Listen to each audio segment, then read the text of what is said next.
اعوذ باللہ من الشیطان الرجیم بسم اللہ الرحمن الرحیم رب اشرح لی صدری ویسر لی امری واحلل عقدۃ من لسانی یفقہوا قولی رب زدنی علما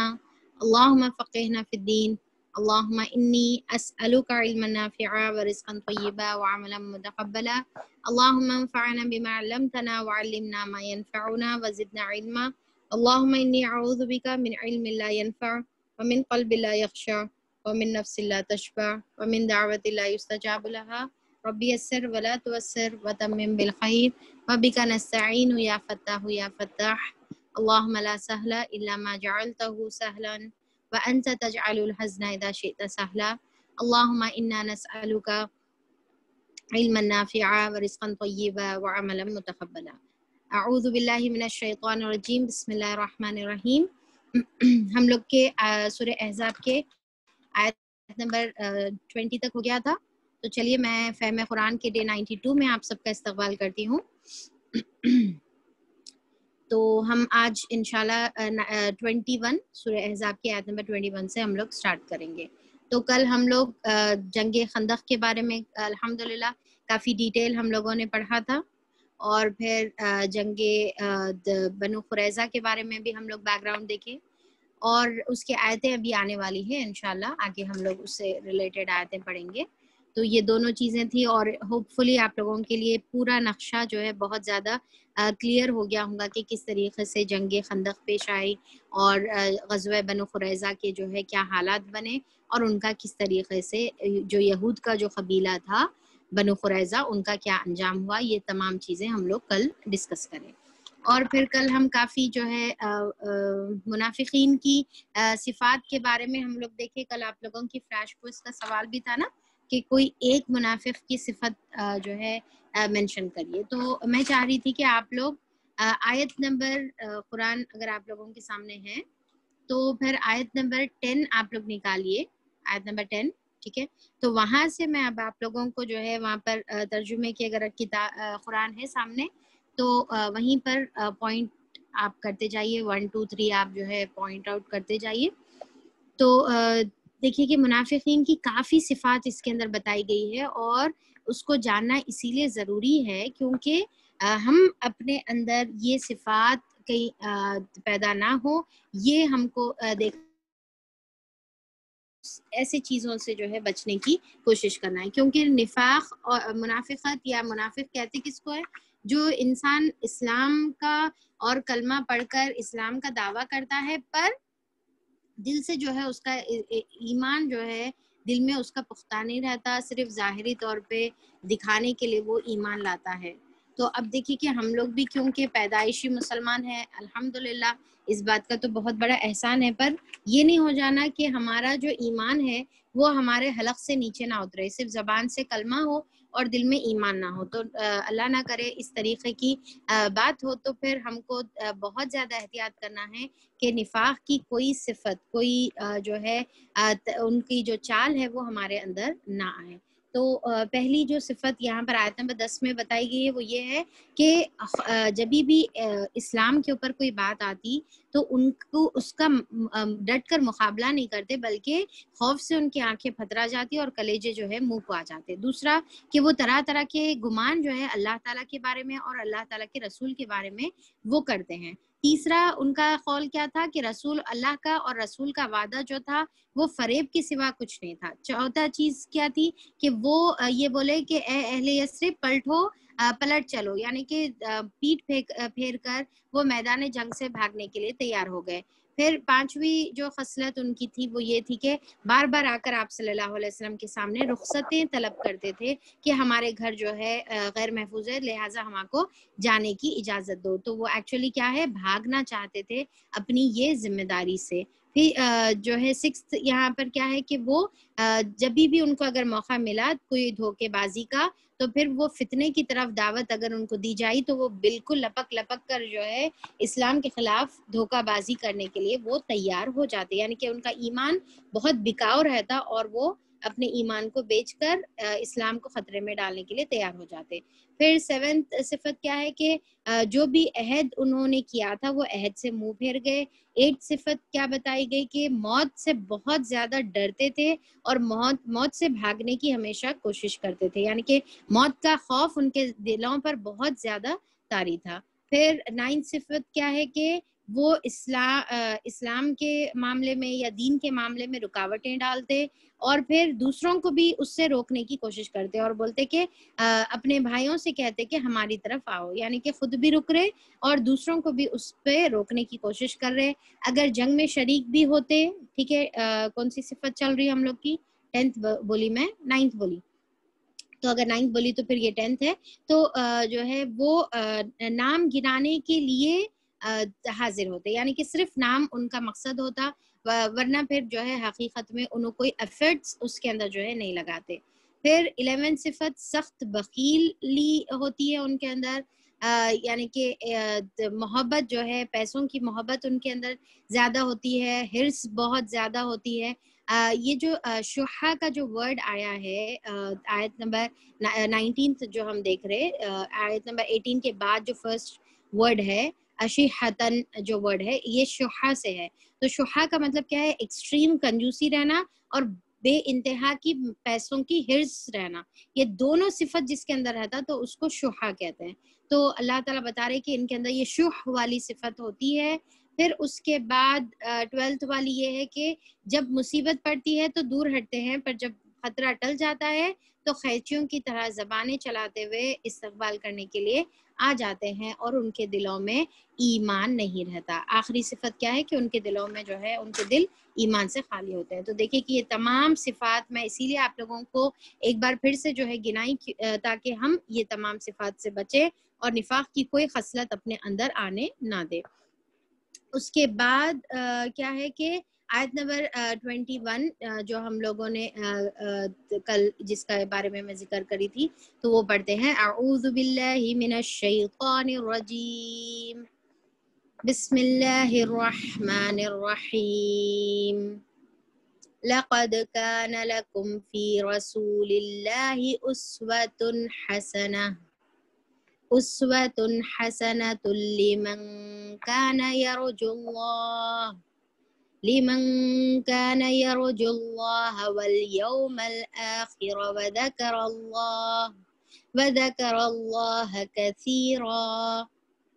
شروع اللہ کے نام سے جو نہایت مہربان رحم کرنے والا ہے۔ در حقیقت تم لوگوں کے لیے اللہ تعالیٰ کے رسول میں ایک بہترین نمونہ تھا، ہر اس شخص کے لیے جو اللہ اور یوم آخرت کا امیدوار ہو اور کثرت سے اللہ تعالیٰ کو یاد کرنے والا ہو۔ تو اب یہاں پر اللہ تعالیٰ آیت نمبر 21 میں سورہ احزاب کی اللہ تعالیٰ فرما رہے ہیں کہ بے شک رسول صلی اللہ علیہ وسلم کی زندگی میں تمہارے لیے بہت بہترین نمونہ ہے، یعنی کہ آپ صلی اللہ علیہ وسلم تمام لوگوں کے لیے کیا ہے؟ اسوہ ہے۔ اسوہ کا مطلب کیا ہے کہ رول ماڈل ہے، بیسٹ جو ہے رول ماڈل ہے، یعنی کہ آپ صلی اللہ علیہ وسلم کی پوری زندگی ہمارے لیے ایک بہترین نمونہ ہے۔ چاہے آپ صلی اللہ علیہ وسلم ایز اے جو ہے ملٹری لیڈر رہو، کیونکہ یہاں پر بات غزوے کی چل رہی ہے، یا پھر ایز اے ایڈمنسٹریٹر رہو، ایز اے ٹیچر رہو، ایز اے پریچر رہو، ایز اے فادر رہو، ایز اے ہسبینڈ رہو، یا جو بھی رول آپ صلی اللہ علیہ وسلم اپنی زندگی میں جو نبھائے، وہ ہر ایک رول میں آپ صلی اللہ علیہ وسلم ہمارے لیے پرفیکٹ نمونہ ہے یا پرفیکٹ جو ہے مثال ہے ہمارے لیے۔ اگر ہم بھی ایک دائی ہے تو آپ صلی اللہ علیہ وسلم کیسے دائی ہے ہم کو دیکھنا ہے اور ویسے دائی بننے کی کوشش کرنے کا ہے۔ اگر ہم جو ہے کہیں کے ایڈمنسٹریٹر ہے تو آپ صلی اللہ علیہ وسلم نے کس طریقے سے چیزوں کو ایڈمن کیا تھا۔ اگر ہم ٹیچر ہیں، ہم جو ہے کسی کو تعلیم دیتے ہیں، تربیت دیتے ہیں، جیسا ایک ماں بھی جو ہے اپنی اولاد کے لیے جو ہے ٹیچر ہوتی ہے، تو آپ صلی اللہ علیہ وسلم کس طریقے سے شفقت سے، محبت سے کیسا تعلیم دیتے تھے۔ آپ کے پاس جیسا انس رضی اللہ عنہ آپ کی پرورش میں تھے، یا پھر زید بن حارث آپ کے ساتھ تھے، یا جو بھی صحابہ تھے، عبداللہ بن عباس آپ صلی اللہ علیہ وسلم کی پرورش میں تھے، تو یہ تمام جو ہے ہم کو دیکھنا ہے کہ انہوں نے کس طریقے سے محبت سے کس طریقے سے ان کی پرورش کی. تو ہر طریقے سے. اب یہاں پر ان کانٹیکسٹ کیا ہے کہ جنگ خندق اور جنگ بنو قریظہ کا ذکر ہے. تو ایز اے ملٹری لیڈر بھی آپ صلی اللہ علیہ وسلم ہر کسی کے لیے جو ہے ایک نمونہ ہے, ایک مثال ہے. اب دیکھیں کہ جس طریقے سے جنگ خندق کے جو حالات ہم جو پڑھے, تو اس کے اندر جب آپ صلی اللہ علیہ وسلم خود جو ہے خندق کھودنے میں آگے تھے, اور ہمیشہ جنگ میں بھی آپ صلی اللہ علیہ وسلم کے بارے میں آتا ہے کہ ہمیشہ آپ صلی اللہ علیہ وسلم جنگ میں سب سے پہلی صف میں ہوا کرتے تھے. یعنی کہ دیکھیے کہ وہ ٹائم پر آپ صلی اللہ علیہ وسلم ایز اے بادشاہ تھے. ٹھیک ہے, ہمارے پاس طریقہ نہیں ہے, ہم تو نبی کریم صلی اللہ علیہ وسلم ہمارے نبی تھے, یعنی کہ وہ ٹائم پر پروفٹ تھے, پر اگر دوسرے اینگل سے, اگر پولیٹیکل اینگل سے دیکھیں گے تو ایز اے کنگ تھے, ایز اے بادشاہ تھے. تو بادشاہ کا کام کیا ہوتا ہے؟ احکامات جاری کرنا ہوتا ہے, حکم لگا دے اور پھر جو ہے سکون سے بیٹھ جائے. تو پر آپ صلی اللہ علیہ وسلم دیکھیں کہ جب جنگ خندق میں خندق کھودنے کا جب مشورہ دیے, تو پھر آپ صلی اللہ علیہ وسلم خود اس میں شامل ہو رہے. کیا کبھی ایسا دیکھا گیا ہے کہ ایک بینگا بادشاہ, کبھی کوئی بادشاہ اس طریقے کا کام کرتا ہے؟ وہ اپنے جو ہے سبارڈینیٹ سے کرواتا ہے, پر آپ صلی اللہ علیہ وسلم اس طریقے سے نہیں کرے, بلکہ خود آپ جو ہے کھود رہے تھے خندق کو. اور چاہتے تو پھر اب دیکھیں کہ چاہتے آپ صلی اللہ علیہ وسلم تو آرام سے بیٹھ جاتے, اور پھر آپ کو جو ہے شیڈ کیا جاتا, کوئی ٹھہر کر وہاں پر آپ صلی اللہ علیہ وسلم کو ہوا کرتا, اور پھر آپ کو جو ہے ٹھنڈا سا پانی وہاں پر پلایا جا رہا, ہر طریقے کی سہولتیں فراہم کی جا رہی ہے. تو یہ ہم اگر آپ صلی اللہ علیہ وسلم کے معاملے میں دیکھیں گے تو یہ تصور نہیں تھا, اور یہ آپ صلی اللہ علیہ وسلم نے کبھی نہیں کیا. ہمیشہ شانہ بشانہ, کندھا جو ہے آپ صلی اللہ علیہ وسلم صحابہ اکرام کے ساتھ خود چیزوں میں انوالو ہوتے, اور خود آپ ان کے ساتھ شامل ہو کر وہ چیزوں کو کرتے. تو ہر چیز میں اگر ہم دیکھیں گے تو آپ صلی اللہ علیہ وسلم کی پوری زندگی ہمارے لیے بہترین نمونہ ہے. تو اگر ایک انسان کو کسی کو فالو کرنا ہے اپنی زندگی میں, تو وہ آپ صلی اللہ علیہ وسلم کو فالو کرے, کیونکہ آپ صلی اللہ علیہ وسلم کی تعریف کون کر رہے؟ اللہ تعالیٰ کر رہے, اور اللہ تعالیٰ یہ بول رہے کہ یہ اسوۃ حسنہ ہے, خوبصورت مثال ہے آپ صلی اللہ علیہ وسلم کی, خوبصورت جو ہے ماڈل ہے آپ صلی اللہ علیہ وسلم کی زندگی. تو ہو بہو اگر ہم آپ صلی اللہ علیہ وسلم کی زندگی کو کاپی کریں گے, آپ صلی اللہ علیہ وسلم کی اگر ہم زندگی کو ہو بہو کاپی کریں گے, تو پھر ہم بھی اللہ تعالیٰ کے نزدیک کیا ہوں گے؟ خوبصورت مثال رہیں گے. ہم بھی اللہ تعالیٰ کے نزدیک جو ہے پسندیدہ جو ہے بندے بن جائیں گے, خوبصورت بندے بن جائیں گے, محسن کے لیول پر پہنچ جائیں گے. کیونکہ حسنہ کا جو ہے آپ اگر رول ماڈل کو اپنائیں گے تو پھر آپ بھی کیا بنیں گے؟ آپ بھی تو پھر اللہ تعالیٰ کے نزدیک محسن بنیں گے. تو پھر یہاں پر اگر کوئی شخص چاہتا ہے کہ اپنے آپ کو محسن والی کیٹیگری میں شامل کرے, تو وہ آپ صلی اللہ علیہ وسلم کی اتباع کرنا ہے. اب دیکھیے کہ یہاں پر ایک بات میں بتانا چاہوں گی, وہ یہ ہے کہ ہم اکثر کیا ہے کہ اتباع جب آپ صلی اللہ علیہ وسلم کی بات کی آتی ہے, آپ صلی اللہ علیہ وسلم کو as a role model follow کرنے کی جب بات آتی ہے, تو پھر ہم کیا کرتے ہیں کہ آپ صلی اللہ علیہ وسلم کی چھوٹی چھوٹی سنتوں کے اوپر ہماری جو ہے توجہ چلی جاتی ہے, اور ہم سوچتے ہیں کہ جس طریقے سے آپ صلی اللہ علیہ وسلم سوتے تھے, کھاتے تھے, جو دعائیں پڑھتے تھے, اور آپ جس طریقے سے جو ہے وضو کرتے تھے, یا پھر نماز میں ہاتھ کس طریقے سے رکھتے تھے, سجدہ اور رکوع کیسا کرتے تھے, تو ہمارے ذہن جو ہے یہ تمام چیزوں کی طرف پہلے چلے جاتا ہے. تو یہ چیزیں تو ڈیفینیٹلی ہے ہی ہے, یہ تمام چھوٹی چھوٹی چیزیں بھی اس کے اوپر عمل کرنا ہے, پر اس سے جو بڑی چیز ہے وہ یہ ہے کہ آپ صلی اللہ علیہ وسلم کو جب دعوت کا حکم دیا گیا, اللہ تعالیٰ جب بولے کہ قم فانذر, اٹھو اور لوگوں کو ڈراؤ اور دعوت کا کام عام کرو, اسلام کو پھیلاؤ, تو آپ صلی اللہ علیہ وسلم پھر ایسا اٹھے کہ پھر کبھی آپ صلی اللہ علیہ وسلم نے ریسٹ نہیں لیا. تو یہ جو آپ صلی اللہ علیہ وسلم کی جو دعوت کا جو کام ہے, یہ سب سے بڑی سنت ہے آپ صلی اللہ علیہ وسلم کی, جو ہمارے کو فالو کرنے کا ہے. یہ سب سے بڑی سنت ہے. ہم کیا ہے چھوٹے چھوٹے سنتوں کی طرف تو توجہ کر لیتے, پر بڑی سنت کو جو ہے غائب کر دیتے, اور سمجھتے کہ ہم بڑے جو ہے آپ صلی اللہ علیہ وسلم کے جو ہے حب رسول کا جو ہے ہم اظہار کر رہے, محبت کا اظہار کر رہے. تو دیکھیے کہ یہ محبت کا پھر اظہار ہے, پر پارشل اظہار ہے, مکمل اظہار نہیں ہے. اصل بڑی چیز کو چھوڑ کے چھوٹی چھوٹی چیزوں کو جو ہے اپنانا جو ہے پورا کامل یعنی کہ اتباع نہیں ہے, کامل جو ہے اسوا کو فالو کرنا نہیں ہے. جیسا فار ایگزامپل اگر میں جو ہے آپ لوگوں کے سامنے ایک کیک لا کر رکھ دوں, ٹھیک ہے, تو پھر کیک لا کر رکھنے کے بعد جیسا کیک کے اوپر ہوتے ہیں اسٹرابیریز، چیریز ہوتے ہیں، کچھ چاکلیٹ ہوتے ہیں، ویفرز ہوتے ہیں، ٹھیک ہے، اس کے اوپر جو بھی یعنی کہ فروٹس ہیں، فریش فروٹس ہے، جو بھی ہے. تو اگر میں آپ لوگوں کو یہ بولوں کہ بھائی چلیے ہم لوگ مل کر کیک کھائیں گے اور میں آپ سب کو جو ہے کیک دوں گی، اب اس کے اندر میں جب آپ لوگوں کو کیک دے رہی ہوں تو پھر میں اس طریقے سے کر رہی ہوں کہ آپ لوگوں کو چیری دے رہی ہوں، اسٹرابیری دے رہی ہوں، اور پھر آپ کو چاکلیٹ دے رہی ہوں، پر کا ویفر دے رہی ہوں، پر جو مین کیک ہے وہ نہیں دے رہی ہوں. تو پھر آپ کیا بولیں گے کہ کیک کھائے جیسا ہوگا؟ اگر پھر بعد میں اگر آپ سے پوچھا جائے گا کیک کھائے، نہیں کیک کا بھائی صرف اوپر کا اسٹرابیری کھا لیے یا پھر چاکلیٹ کھا لیے یا ویفر کھا لیے، تو وہ کیک کھائے جیسا تو نہیں ہوتا نا. حالانکہ وہ بھی حصہ تھا اس کا، پر وہ ایکچولی اس کا پورا یعنی کہ پورا جو بولی ہوئی ہوں میں کہ کیک آپ لوگوں کو دوں گی، تو وہ تو پورا نہیں کری میں. تو پھر اسی طریقے سے جو آپ صلی اللہ علیہ وسلم کی بھی جو چھوٹی چھوٹی سنتیں ہیں، جو ٹاپنگز ہے، وہ تو ہم کو کرنا ہی کرنا ہے، پر مین جو اصل چیز ہے وہ آپ صلی اللہ علیہ وسلم کی جو ہے دعوت ہے. یعنی کہ جو آپ صلی اللہ علیہ وسلم نے اپنی زندگی پوری جو اسلام کے لیے جو لگا دی، وہ اس کی اتباع ایکچولی آپ صلی اللہ علیہ وسلم کی اتباع ہے. ہم کو بھی اپنی پوری زندگی آپ صلی اللہ علیہ وسلم کی طرح دعوت کے کام میں اور جو ہے قرآن کو لوگوں تک پہنچانے کے کام میں، اللہ تعالیٰ کے دین کو قائم کرنے کے لیے، غالب کرنے کے لیے، اقامت دین کے لیے محنت اور کوشش اور جد و جہد کرنے کے لیے، یہ اگر ہم کام کریں گے تو پھر ایکچوئل میں ہم آپ صلی اللہ علیہ وسلم کا اسوہ فالو کر رہے. اور پھر جب جو ہے جا کر اللہ تعالیٰ کے نزدیک پھر ہم جو ہے وہ بہترین بیسٹ ایگزامپل کو فالو کر کے، خوبصورت ایگزامپل کو فالو کر کے، پھر ہم بھی اللہ کے نزدیک وہ درجہ پا سکیں گے. ورنہ پھر یہ چھوٹی چھوٹی سنتوں پر عمل کر لے کر اجر تو ملے گا ڈیفینیٹلی، نو ڈاؤٹ، اس کے اندر کوئی شک نہیں ہے، بے شک اجر ملے گا، پر پھر وہ لیول تو ہم جو ہے نہیں حاصل کر سکتے. اچھا، پھر یہاں پر اللہ تعالیٰ پھر خود آیت میں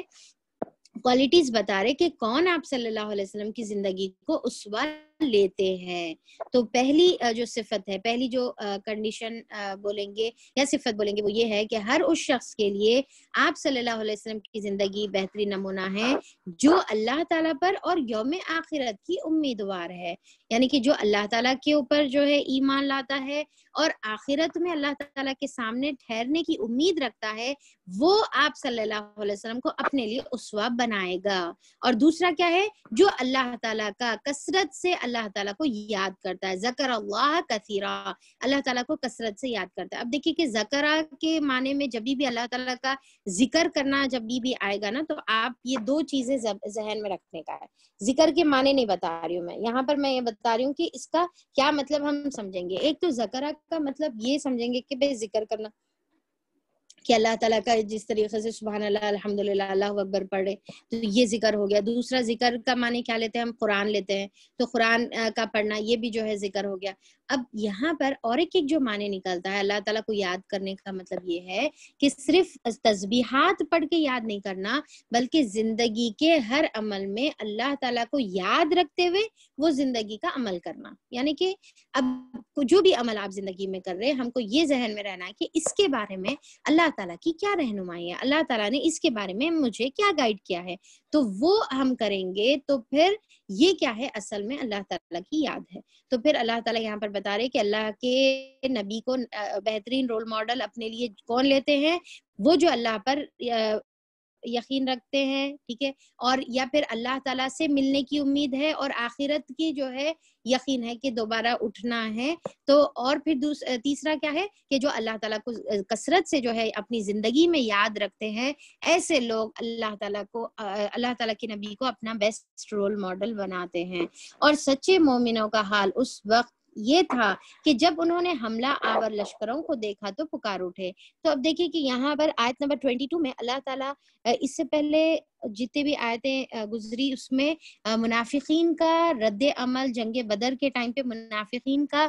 کیا رد عمل تھا، کیا ریاکشن تھا، وہ بتایا گیا، رائٹ. اب یہاں پر یہ آیت میں، آیت نمبر 22 میں مومنین کا کیا رد عمل ہے، مومنین کا کیا ریاکشن ہے، وہ یہاں پر بتایا جا رہا ہے کہ سچے مومن کا ریاکشن کیا تھا. اب جیسے میں بتائی تھی نا کہ اللہ تعالیٰ کلوز اپ جو ہے کیمرے کو کلوز کر کے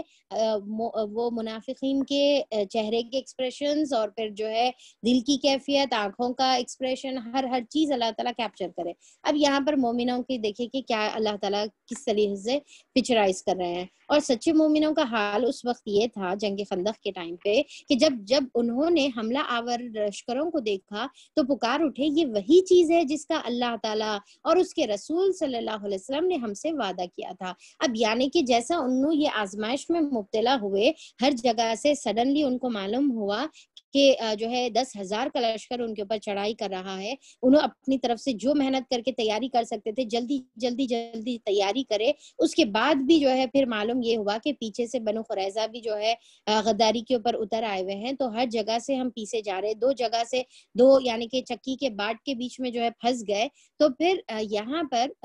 یہ ٹائم پہ یہ سچویشن میں ان لوگ یہ بولے کہ یہ تو اللہ تعالیٰ کا اور اللہ کے رسول کا وعدہ جو تھا یہ تو بالکل ویسی ہی ہے، سچا ہوا۔ کیا وعدہ تھا اللہ کے رسول کا کہ تم کو جو ہے وَلَنَبْلُوَنَّكُمْ مِنَ الْخَوْفِ وَالْجُوعِ، یعنی کہ تم ضرور بس سورہ بقرہ میں جو ہم آیت دیکھے تھے نا کہ تم ضرور آزمائے جانے والے ہو، خوف سے، بھوک سے، جان اور مال کے نقصان سے، یہ تمام چیزوں سے۔ تو یہ صحابہ اکرام یہاں پر بولے کہ ہم تو پہلے سے انفارم کیے جا چکے ہیں کہ ہم لوگوں کو تو آزمائے جانے والا ہے، تو جو نبی کی، جو اللہ کا اور جو رسول کی جو بات تھی وہ تو بالکل سچ ثابت ہوئی کہ مومنوں کو آزمایا جائے گا۔ مومن، کیا تم سمجھتے ہو کہ بغیر آزمائے جنت میں چلے جاؤ گے؟ یہاں پر جو ہم لوگ اس سے پہلے سورہ عنکبوت کی آیتوں میں پڑھے تھے، سورہ بقرہ کی آیت میں ہم لوگ پڑھے تھے، تو بار جو ہے اس طریقے کی سملر آیتیں ہم لوگ دیکھیں نا کہ بغیر آزمائے کے جنت میں چلے جاؤ گے، نہیں تمہارے کو تو آزمایا جائے گا۔ تو اب وہ لوگ یہ بولے کہ اچھا جو ٹیسٹ کا وعدہ کیا جا رہا تھا ہم سے، جو آزمائش کا وعدہ کیا جا رہا تھا، اب وہ ٹیسٹ آ گیا ہمارا، اچھا تو پھر ہم اس میں کیا کریں گے، ثابت قدم رہیں گے اور یہ ٹیسٹ میں ہم جو ہے پاس ہوں گے۔ تو یہ تھا ریاکشن کس کا؟ صحابہ اکرام کا۔ اور وہ لوگ یہ بولے کہ اس کے رسول، اللہ اور اس کے رسول نے ہم سے جو وعدہ کیا تھا، اللہ اور اس کے رسول کی بات بالکل سچی تھی۔ اس واقعے سے ان کے ایمان اور ان کی سپردگی کو اور زیادہ بڑھا دیا۔ اب یہاں پر کیا ہے کہ ان کا ایمان اور ان کا انہوں جو اپنے آپ کو جو تسلیم کر دیے تھے، اپنے آپ کو جو سرنڈر کر دیے تھے، اس کے اندر مزید اور اضافہ ہو گیا۔ پھر آیت نمبر 23 میں اللہ تعالیٰ فرماتے ہیں ایمان لانے والوں میں ایسے لوگ موجود ہیں جنہوں نے اللہ تعالیٰ سے کیے ہوئے عہد کو سچا کر دکھایا۔ یعنی کہ اللہ تعالیٰ بتا رہے کہ ایمان لانے والوں میں سے ایسے لوگ موجود ہیں، کیا کرے وہ لوگ؟ اپنے عہد کو، کون سا عہد تھا؟ انہوں جو عہد اللہ تعالیٰ سے لیے تھے، جو نبی کریم صلی اللہ علیہ وسلم سے لیے تھے اسلام لاتے وقت، یا بیعت عقبہ کے ٹائم پہ جو عہد لیے تھے، یا پھر جو ہے آپ صلی اللہ علیہ وسلم کے سامنے اپنی محبت کا اظہار کرتے تھے اور کہتے تھے کہ ہم آپ کے لیے جو ہے جان بھی قربان کرنے کے لیے تیار ہیں۔ تو وہ جو عہد انہوں نے کیا تھا، وہ جو وعدے انہوں نے کیا تھا، وہ جو کمٹمنٹس انہوں نے جو کیا تھا، اللہ تعالیٰ ان کی تعریف کرتے ہوئے بتا رہا ہے کہ انہوں نے تو اپنا عہد کو سچا کر دکھایا۔ ان میں سے کوئی اپنی نظر پوری کر چکا ہے اور کوئی وقت آنے کا منتظر ہے۔ یعنی کہ اس میں کیا ہے کہ کوئی کچھ لوگ جو ہے اپنی منت پوری کر دیے۔ منت کا مطلب یہاں پر ایکچولی اشارہ اس طرف ہے کہ کچھ صحابہ اکرام اس کے اندر جو ہے اس دوران جو ہے شہید ہو گئے۔ اب دیکھیں کہ اس سے پہلے جیسا روایتوں میں آتا ہے کہ کچھ صحابہ اکرام جو جنگ بدر میں شامل نہیں ہوئے تھے، شریک نہیں ہو سکے تھے، تو جبھی بھی بدری صحابہ اکرام کی تعریف میں جو ہے کچھ باتیں آتی تھی تو وہ لوگ حسرت کرتے تھے کہ ہائے کاش ہم بھی جو ہے اس میں شریک ہو سکتے۔ اب جبھی بھی جو ہے ہم کو ایسا دوبارہ موقع ملیں گا تو ہم ضرور اس میں شریک ہوں گے اور پھر ہم اس میں ذرا سے بھی پیچھے نہیں ہٹیں گے، ہم اس میں اپنا جو ہے جان اور مال اس کے اندر جو ہے لگائیں گے۔ جیسا حضرت عثمان بن عفان رضی اللہ عنہ، طلحہ بن عبید اللہ، مصعب بن عمیر، سعید بن زید، نظر بن حارث، نظر بن انس جو ہے، ایسے کچھ صحابہ اکرام تھے جو شریک نہیں ہوئے تھے، تو انہوں نے جو نیت کی تھی تو پھر کچھ صحابہ اکرام جب نیکسٹ موقع آیا جیسے جنگ احد میں تو پھر اس میں شریک ہوئے، کچھ جو ہے اس میں بھی شہید ہوئے، کچھ جو ہے جنگ خندق میں جو ہے شہید ہوئے۔ تو بہرحال اپنے جو عہد انہوں نے کیا تھا اس کو پورا کرے، شہید ہو کر اپنی نظر پوری کرے، اور کوئی جو ہے انتظار میں، انتظار یعنی کہ ابھی شہید نہیں ہوئے، ابھی جو ہے اللہ تعالیٰ کی اچھے وعدے کا یا اچھے جو ہے انعام کے انتظار میں ہیں، کیونکہ جو شہید ہو گئے تو ان کو تو اجر اللہ تعالیٰ کا ملنا شروع ہو گیا۔ جیسا ہم جانتے ہیں نا کہ جو شہید ہوتے ہیں تو شہداء کے لیے اجر اللہ تعالیٰ شروع کر دیتے ہیں ان کی موت کے بعد ہی، اور کچھ انتظار میں ہیں، یعنی کہ ابھی ان کو اجر اللہ تعالیٰ کی طرف سے نہیں ملا. انہوں نے اپنے رویے میں کوئی تبدیلی نہیں کی. یہ سب کچھ اس لیے ہوا تاکہ اللہ تعالیٰ سچوں کو ان کی سچائی کی جزا دے، اور منافقوں کو چاہے تو سزا دے اور چاہے تو ان کی توبہ قبول کر لے. بے شک اللہ تعالیٰ غفور الرحیم ہے. اب دیکھیے کہ یہاں پر کتنی خوبصورت بات آ گئی نا کہ اور منافقین کو بول کے اللہ تعالیٰ یہاں پر چاہتے تو یہ بتاتے کہ ان کو عذاب دے، پر اللہ تعالیٰ کیا بتا رہے، پر منافقین کو چاہیے پر منافقین کو چاہے تو سزا دے، اگر اللہ تعالیٰ چاہے تو سزا دے، پر اگر اللہ تعالیٰ چاہے تو ان کی توبہ بھی قبول کر لیں گا. شرط یہ ہے کہ ان کو توبہ کرنی چاہیے. اب یہ آیت سے جو ہے انڈائریکٹلی اللہ تعالیٰ منافقین کو جو ہے توبہ کی طرف دعوت دے رہے ہیں، یعنی کہ ابھی بھی موقع ہے. جو تمہارے دل میں جو ایمان ہے، جو چھوٹا سا جلتا بجھتا جو ایمان ہے، جو کمزور ایمان ہے، یا کم سے کم زبانوں پہ جو کلمہ تمہارے اوپر ہے، جو زبان سے تو کلمہ کا اظہار جو کر رہے، اس کا بھی بینیفٹ یہ ہے اسلام میں. دیکھیں کہ اس کو بھی جو ہے یعنی کہ فائدہ ہے، زبان سے بھی کلمہ اگر کوئی پڑھ لے تو اس کے لیے بھی فائدہ ہے کہ توبہ کے لیے جو ہے اس کو بلایا جا رہا ہے. توبہ کے دروازے جو ہے کھلے ہیں اور توبہ قبول ہوگی، اور تم اگر توبہ کرو گے تو تمہارے سب گناہوں کو اللہ تعالیٰ جو ہے معاف کر دیں گے. انفیکٹ گناہوں کو نیکیوں میں تبدیل کر دیا جائے گا. تو اللہ تعالیٰ بتا رہے کہ یہ تھا فرق صحابہ اکرام میں اور منافقین میں. اب دیکھیے کہ یہاں پر ہم کو یہ دیکھنا ہے کہ جبھی بھی اللہ تعالیٰ کی کوئی آزمائش آتی ہے ہمارے اوپر تو ہمارا بھی طرز عمل کیا ہوتا ہے. کیا ہم بھی جو ہے بکھلا جاتے ہیں، پریشان ہو جاتے ہیں، دیدے باہر نکل آ جاتے اور پھر اللہ تعالیٰ کے بارے میں غلط گمان کرنا شروع کر دیتے، اللہ تعالیٰ کے وعدے جھوٹے ہیں بول کے جو ہے ایسی باتیں بتاتے. یعنی کہ قرآن میں تو اللہ تعالیٰ بولے نا کہ وعدہ کرتے، ایسا کرتے ویسا کرتے اور پھر مدد کرتے، اور پھر دیکھو کہ ہمارے اوپر تو کوئی مدد نہیں آ رہی. ہر جگہ مسلمانوں کو جو ہے ستایا جا رہا، مارا جا رہا، پھر اللہ تعالیٰ کی مدد کہاں ہے، اللہ پھر کیوں نہیں مدد کرا. تو ایسی باتیں زبانوں سے جو ہے منافقین نکالتے ہیں جس کے دل میں ایمان نہیں ہے، جس کا ایمان جو ہے کمزور ہے. چاہے ہماری اس طریقے کی بڑے پیمانے پر جو اسلام کے اوپر کوئی بات آ کر کوئی آزمائش ہو، یا پھر اپنی پرسنل زندگی میں چھوٹی چھوٹی آزمائشیں جو اللہ تعالیٰ خوف اور بھوک سے یا پھر بیماریوں سے یا کوئی چیز کے لاس سے جب اللہ تعالیٰ جو ہے بھیجتے ہیں، تو وہ ٹائم پر مومن کا کام یہ ہے کہ مومن یہ کہے کہ یہ تو وہی چیز ہے جو اللہ تعالیٰ نے کہا تھا، اور اللہ کا وعدہ سچا ہے کہ اللہ تعالیٰ تو مومنوں کی آزمائش کرنے والا ہے. وَلَنَبْلُوَنَّكُمْ جو ہے اللہ تعالیٰ بتا دیے ہوئے ہیں کہ ہم ضرور آزمائیں گے. تو پھر اگر کسی کا جو ہے بڑا سا لاس ہو جائے، چھوٹا لاس ہو جائے، ایون کسی کی جو ہے جان کا لاس ہو جائے، کیونکہ یہ سب سے بڑا لاس ہے نا، کسی کی ڈیتھ ہو جانا سب سے بڑا لاس ہے، تو وہ ٹائم پر جو مومن بندہ ہے وہ یہ کہتا ہے کہ یہ تو اللہ تعالیٰ نے ہم کو پہلے ہی قرآن میں بتا دیا تھا کہ ہم کو آزمایا جائے گا. تو ہم کو منافقین کی طرح رد عمل نہیں کرنا ہے، ریاکٹ نہیں کرنا ہے، بلکہ مومن کی طرح ریاکٹ کرنا ہے جیسا صحابہ اکرام نے کیا، اور پھر اپنے عمل سے ذرا بھی پیچھے نہیں ہٹنا ہے. یعنی کہ یہ نہیں کہ بھائی امن کی حالت میں اللہ تعالیٰ سے بڑے بڑے وعدے کر لے، اطاعت اور فرما برداری کی وعدے کر لیں، اور جب آزمایا جائے اور جب اصل بات آئے آپ کی جو ہے یعنی کہ کچھ دینے کی جب بات آئے تو وہ ٹائم پر جو ہے انسان اپنے پیروں کو پیچھے کر لے اور اپنے وعدوں سے پھر جائے. تو یہ والی صفت جو ہے مومن کی نہیں ہو سکتی. اللہ تعالیٰ یہاں پر وہ ڈسکرائب کرے، اور پھر سچوں کو ان کی سچائی کی جزا دے. جو سچائی یعنی کہ زبان سے جو انہوں نے کہا تھا اس کو عمل سے ثابت کر کے سچ کر دکھایا. یعنی کہ اپنی جو زبان سے بولی ہوئی بات، اب جیسا ہم بھی کلمہ پڑھتے ہیں، ہم بھی ایک اللہ تعالیٰ کو مانتے ہیں، ایک اللہ تعالیٰ کے جو ہے رسول کو مانتے ہیں، اور پھر ان کی لائی ہوئی شریعت کو مانتے ہیں، ان سے محبتوں کے دعوے کرتے ہیں، ان کے لیے قربانی کے جو ہے دعوے کرتے ہیں. تو یہ جو زبان سے جو قولی ہماری جو باتیں ہیں اس کو عمل سے سچ کر دکھانے کا ہے. تو یہی جو ہے اللہ تعالیٰ بولے کہ اس کی جزا دیں گے. آیت نمبر 8 میں اگر آپ لوگوں کو یاد ہے، ہم لوگ جو آیت نمبر 8 میں پڑھے تھے نا، اس میں کیا تھا، نبیوں کے عہد کے بارے میں ذکر کرنے کے بعد اللہ تعالیٰ کیا بتائے کہ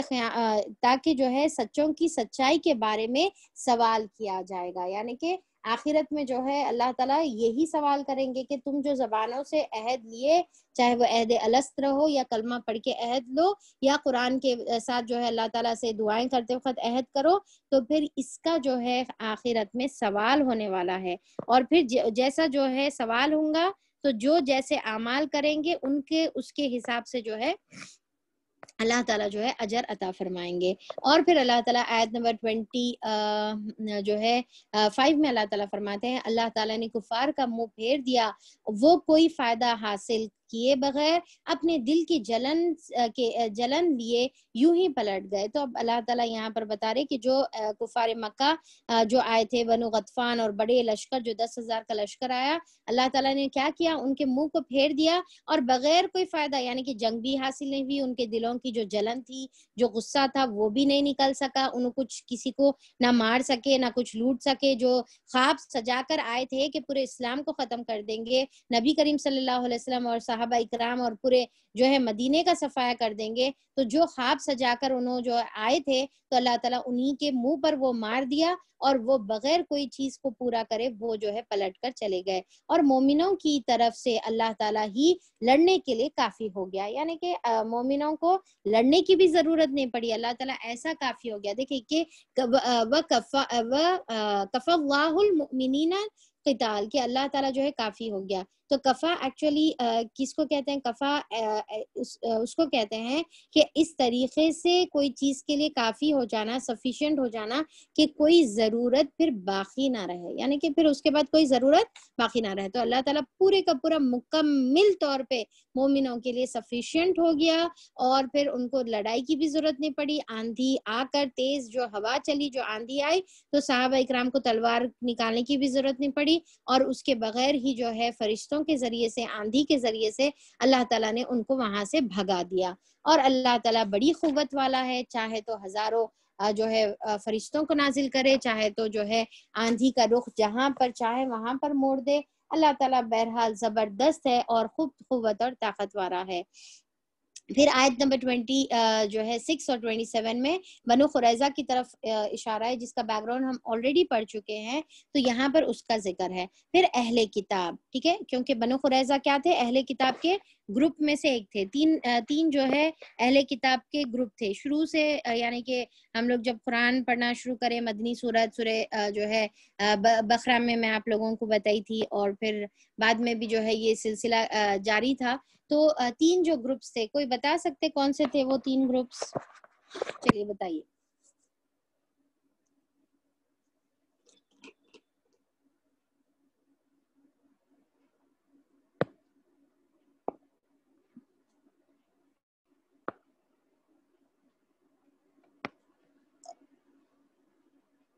بنو قریظہ, اوکے, بنو نذیر, ویری گڈ,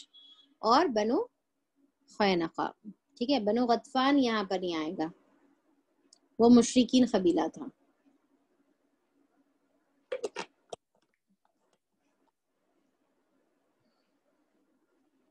والنٹیئرز وہ ویڈیو ذرا بند کر دیجئے چیک کر کے. چلیے, ویری گڈ. تو تین جو قبائل تھے,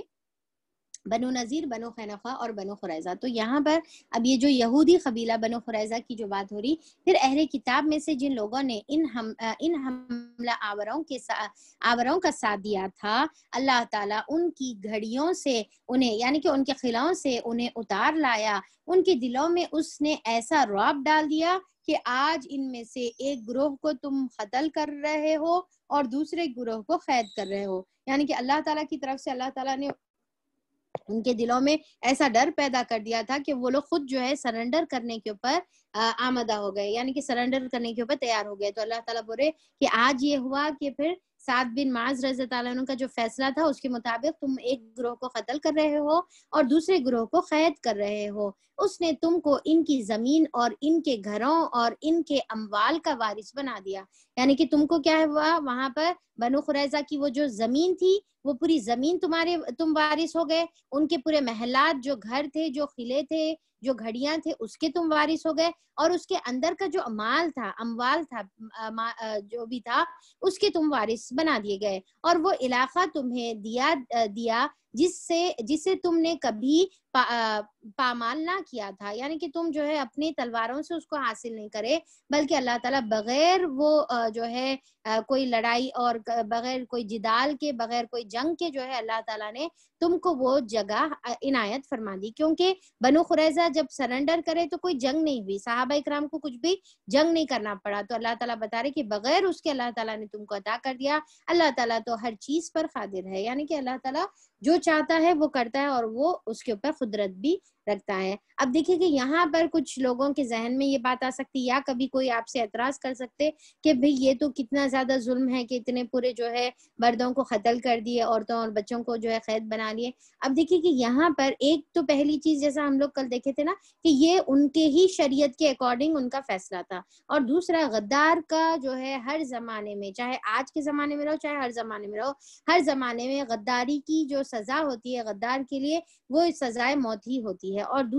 تیسرا یہ ہے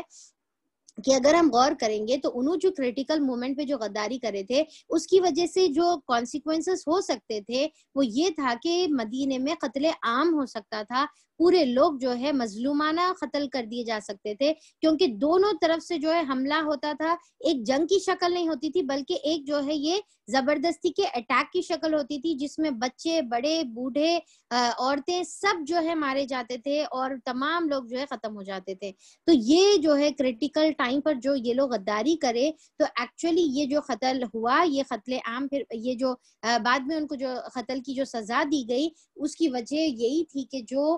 غداری انہوں کرے اس کی وجہ سے اللہ تعالیٰ نے ان کو یہ سزا سنائی, اور پھر یہ سزا انہوں ڈیزرو بھی کرتے تھے. تو پھر اس کے بعد پھر اللہ تعالیٰ یہاں پر آیت نمبر 27 تک یہ بنو قریظہ کا جو ہے معاملہ ہو گیا. اب یہاں پر ٹاپک جو ہے چینج ہوتی ہے, اور جیسا ہم لوگ اس کے انٹروڈکشن میں پڑھے تھے نا کہ اس میں جو ہے سورہ احزاب میں ہم لوگ کثرت سے ازواج مطہرات کا ذکر پڑھیں گے, تو یہاں پر بہت ہی ایک پیارا سا خوبصورت سا واقعہ آ رہا, حالانکہ واقعہ تھوڑا سا جو ہے ڈفرینٹ نوعیت کا ہے, تھوڑا سا ہرٹنگ لیول یعنی کہ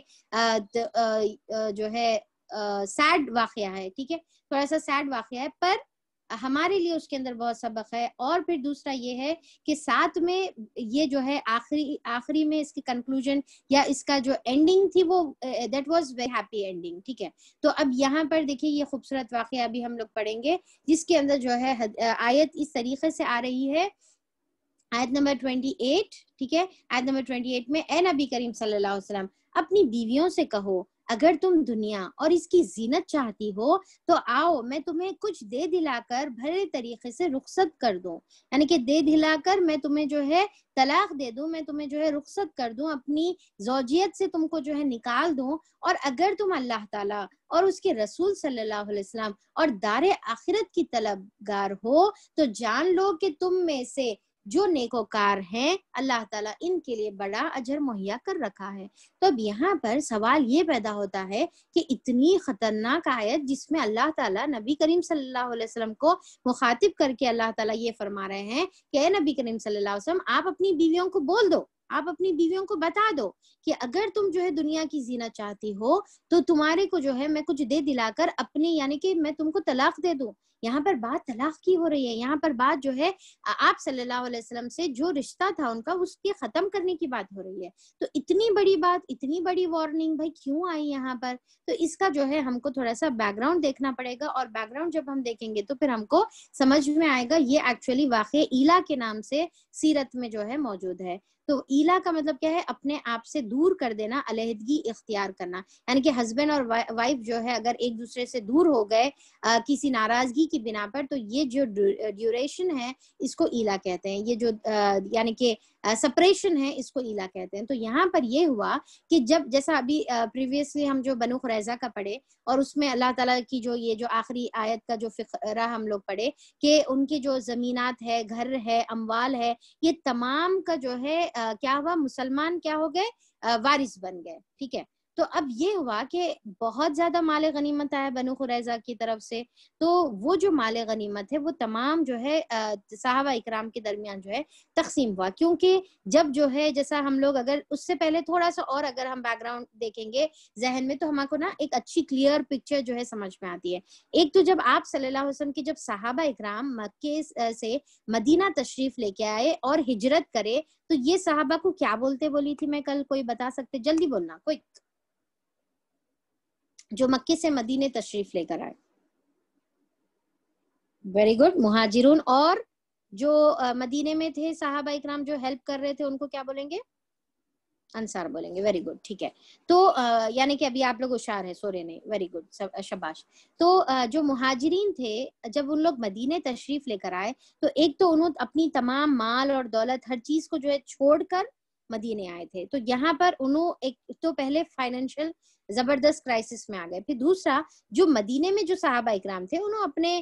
جو گھر کے اعتبار سے اپنی جو بھی لائف سٹائل جو گزار رہے تھے, تو اب انہوں کیا کرنا پڑا, ان کو جتنا بھی مال تھا ان کو شیئر کرنا پڑا مہاجرین کے ساتھ. تو یہاں پر جو مدنی صحابہ اکرام تھے انصاری, ان کی بھی جو فائنینشیل کنڈیشن تھی وہ بھی جو ہے بہت زیادہ پھر نیچے ہو گئی. پھر دوسرا یہاں پر اس پہ مزید یہ ہوا کہ مسلسل ایک کے بعد جو ہے جنگیں ہوتی گئی, چھوٹی چھوٹی یا بڑی بڑی جو ہے جنگیں مسلسل جو ہے چلتی رہی. تو اس کے اندر کیا ہے کہ انسان کو بہت زیادہ اپنا جان, اور جان ہی نہیں بلکہ اپنا مال, اپنا ہر چیز جو ہے اس کے اندر لگانا پڑتا. تو جتنا بھی مال ہوتا تو اس سے جو ہے اسلحہ خریدا جاتا, اس سے جو ہے ویپنز خریدے جاتے, اس سے شیل خریدی جا رہی, کبھی جو ہے زرہ خریدا جا رہا, کبھی تلوار خریدی جا رہی, کبھی جو ہے گھوڑے خریدے جا رہے. تو اس کے اندر بھی کیا ہے کہ جتنا بھی مال تھا, ان کی جو بھی سیونگز بھی تھی یا جو کچھ مال تھا وہ بھی جو ہے اس کے اندر لگ رہا تھا. پھر اس کے بعد جو ہے جنگ بدر ہوئی, پھر جنگ احد ہوئی, اور جنگ احد میں تو بہت زیادہ جو ہے یعنی کہ جانی لاس بھی ہوا. تو پھر یہ جو فائنینشیل جو کرائسس کا جو سلسلہ چلا آ رہا تھا, اور پھر ساتھ میں جیسا ہم لوگ یہ بھی دیکھیں نا کہ جو 5th جو ہجری تھی اس کے اراؤنڈ قحط سالی کا بھی جو ہے ماحول تھا, تو وہاں پر بہت زیادہ زراعت سے بھی جو ہے محروم تھے. تو اس کے بعد پھر جب بنو قریظہ کا جو واقعہ ہوا تو اس میں مال غنیمت بہت زیادہ آیا. تو جب تقسیم ہوا تو بہت ہی قسمہ پرسی کی حالت سے, بہت ہی لو حالت سے صحابہ اکرام کی اب جو حالت تھی وہ کچھ بہتر ہونے لگی. یعنی کہ اب دیکھیں کہ وہ جتنا بھی مال تھا پھر وہ بھی مال جو ہے ہزاروں صحابہ اکرام کے درمیان تقسیم ہونا, تو پھر سب کو بہرحال کچھ نہ کچھ حصہ ملا, پہلے سے بنسبت بہتر کنڈیشن ہو گئی. اب یہاں پر یہ ہوا کہ جب سب کی کنڈیشن بہتر ہونے لگی, اور تو جو صحابیات تھے, جو یعنی کہ ازواج مطہرات جو تھے, آپ صلی اللہ علیہ وسلم کی جو وائفز تھے, تو وہ لوگ یہ سوچے کہ سب کو کچھ نہ کچھ مل رہا ہے اور سب کا جو ہے حالات اپنے گھر کے جو ہے بہتر ہو رہے ہیں, تو ہمارے پاس بھی جو ہے گھر میں بہت تنگی کی حالت ہے. آپ صلی اللہ علیہ وسلم جب آتے ہیں ہمارے پاس تو ہم کو ان کو آفر کرنے کے لیے بھی کوئی چیز صحیح سے ہمارے پاس موجود نہیں رہتی, تو ہم بھی کیوں نہ کریں آپ صلی اللہ علیہ وسلم کے پاس جا کر یہ بولیں کہ ہمارا بھی جو نفقہ ہے منتھلی جو بھی مال غنیمت سے ملتا ہے وہ تھوڑا سا ہمارا بھی جو ہے بڑھا دے. تو آپ صلی اللہ علیہ وسلم کے پاس پورے ازواج مطہرات مل کر آپ صلی اللہ علیہ وسلم کے پاس گئے, آپ کے ارد گرد جو ہے جمع ہو کر بیٹھ گئے, اور بیٹھ کر جو ہے آپ صلی اللہ علیہ وسلم کے سامنے اپنی جو ہے گھر کی کنڈیشن اور گھر کی جو حالات ہے اور اپنی جو کمیاں ہیں گھر کی جو فائنینشیل جو کنڈیشن ہے اس کا جو ہے ذکر کرنے لگے. تو یہ جو تھا یہ جو واقعہ جو پیش آیا تو یہ آپ صلی اللہ علیہ وسلم کو بہت زیادہ ناگوار گزرا, کیونکہ آپ صلی اللہ علیہ وسلم یہ کر رہے تھے کہ زیادہ سے زیادہ مال جو ہے یا تو تقسیم کر دے رہے تھے, یا پھر فیوچر کے جنگ کے لیے جو ہے آپ صلی اللہ علیہ وسلم اس کو رکھ رہے تھے, اور پھر کیا ہے کہ اور ایسی جگہوں پر زیادہ دے رہے تھے جہاں پر تالیف القلب کا جو ہے ضرورت ہے, یعنی کہ لوگوں کو اسلام کی طرف جو ہے نرمی دل میں ان کی نرمی پیدا کرنے کے لیے جو ہے آپ صلی اللہ علیہ وسلم یہ تمام خرچے کر رہے تھے. اپنی ذات کے لیے نہیں کر رہے تھے, اپنے گھر والوں کے اوپر نہیں کر رہے تھے, اپنے لیے جو ہے نہیں رکھ لے رہے تھے, بلکہ سب کو بانٹ دے رہے تھے. تو یہاں پہ صحابیات جب ڈیمانڈ کرے, حالانکہ ان کا ڈیمانڈ جو ہے کوئی غلط نہیں تھا, کیونکہ انہوں بھی حقدار تھے کہ کچھ نہ کچھ ان کو بھی ملے, اور پھر وہ لوگ بھی جو ہے بہت زیادہ بری کنڈیشن میں تھے. تو اس کی وجہ سے وہ لوگ جب گئے تو پر آپ صلی اللہ علیہ وسلم کو یہ اسی لیے ناگوار گزرا کہ میرے وائفز, میرے جو ہے بیویاں دنیا کے جو ہے خواہش مند ہے, دنیا کی چیزیں چاہ رہی ہے آخرت کو چھوڑ کر, تو آپ کو یہ چیز جو ہے پسند نہیں آئی. تو آپ صلی اللہ علیہ وسلم ناراض ہو کر اپنی بیویوں سے علیحدگی اختیار کر لیے, اور 1 مہینے تک آپ صلی اللہ علیہ وسلم مسجد کے جو ہے ایک جگہ پر آپ صلی اللہ علیہ وسلم جا کر صحابیات کے کسی کے جیسا آپ کا طریقہ تھا نا کہ روز صحابیات کے جو ہے گھر کو آپ صلی اللہ علیہ وسلم جو جاتے تھے, تو اب آپ صلی اللہ علیہ وسلم سب سے جو ہے علیحدگی اختیار کر کے, سب سے ناراضگی جو ہے اختیار کر کے آپ ان سے ملنا جلنا چھوڑ دیے. اور یہ سلسلہ 1 مہینے تک جو ہے یہ سلسلہ جاری رہا, 1 month تک جو ہے یہ سلسلہ جاری رہا. اس کے بعد